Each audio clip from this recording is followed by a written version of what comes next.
Hey guys, moderately annoyed Canadian here. I just wanted to say thank you very much for the warm welcome to the site, and out of respect to James, I thought one of the first videos I would watch was something of his. I've already been aware of Decker Shadow, that long-haired creepy guy. Those are two of the personalities that actually had brought me to the site, and therefore I created an account. So I did a search for James a couple nights ago. And one of the first things it brought up was the male body image on Stop That Hate. So I clicked play, and there's James without a shirt on. I thought to myself, okay, I've joined a online nudist colony. Okay, that's fine and good. I like that. Much better.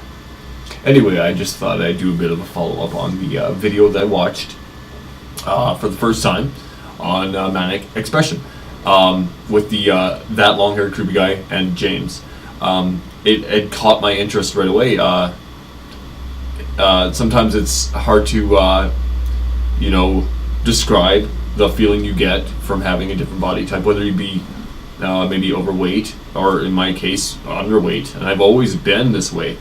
I think that the only time I can remember that it was even remotely pudgy was when I was in junior high, and that was interesting because I had grown out but not up, so I had really red hair and I had that kind of pudgy body type. So the way I see myself is, and my flaws I should say, is you reach a certain point in your life at a certain age and maturity level where it just doesn't bother you anymore, or maybe not as much. When you're at that stage in your life where you're looking for a girlfriend, of course you want everything to be perfect. You're like James had said, he had the problem with his ear. He was always trying to tuck it back and doing everything he could to try to adjust that. We all, I think, had at one point in our lives something that we were always trying to fix, and it just would not work for us. So we can really take it in two strides. We can just say, hey, this is the way I am, and I have to accept that. Or we can become self-conscious of it for the rest of our lives and constantly be worried about it and maybe compensate by doing something else. And I find that with a lot of people that I meet today, and it's sad because I'm talking about adults, that instead of just saying, hey, this is the way I am and this is how I should be accepted, or I should accept others, I'm going to be an arrogant prick about it. And that's where you see a lot of people these days. I think this is just maybe a deflection or a reflection of themselves even, where they're trying to look like everybody else. You see a lot of that. There's no more individuality anymore. You see a lot of the faux hawks, You see a lot of the white rimmed sunglasses and the skinny jeans, and there's a reason that there's always going to be, I mean, this is my opinion of course, but there's always going to be fads where you see somebody wearing that and you say, okay, well, I'll fit in better if I do the same thing. And they like to think that they're individuals, but they're really not anymore. It's kind of a dying art in a sense. Like, I'm not saying that I was ever, I had never been a goth, where you wore black and you wore makeup and, earrings and a ton of tattoos and everything like that. But even at that point, to see that in my life was like, okay, well, at least these people are trying to do something different than the standard status quo. So yeah, like, for me, my insecurities have always been, my body type. I'm very skinny, I'm very slim.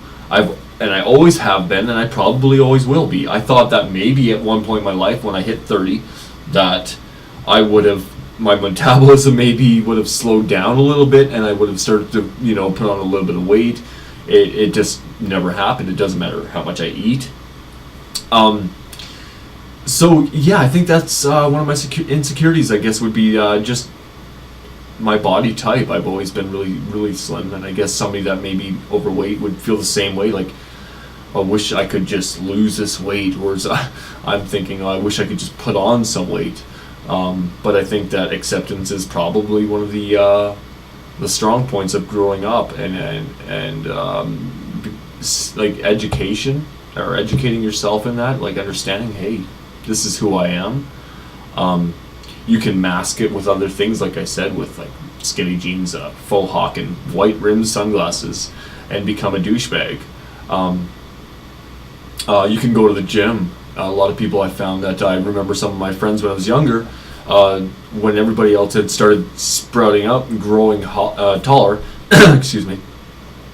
These guys, they weren't, and the first thing they did was hit the gym. They hit the gym, and right, grade 9, they'd hit the gym, and I remember telling them, hey, you know what, you should probably just wait a couple years, you'll probably grow taller, you know. And they were so insecure about how short they were that they started working out. And they started developing all these muscles, and then they never grew taller. And one of the reasons, I guess, is because the body has a hard time developing when you're forcing muscle development.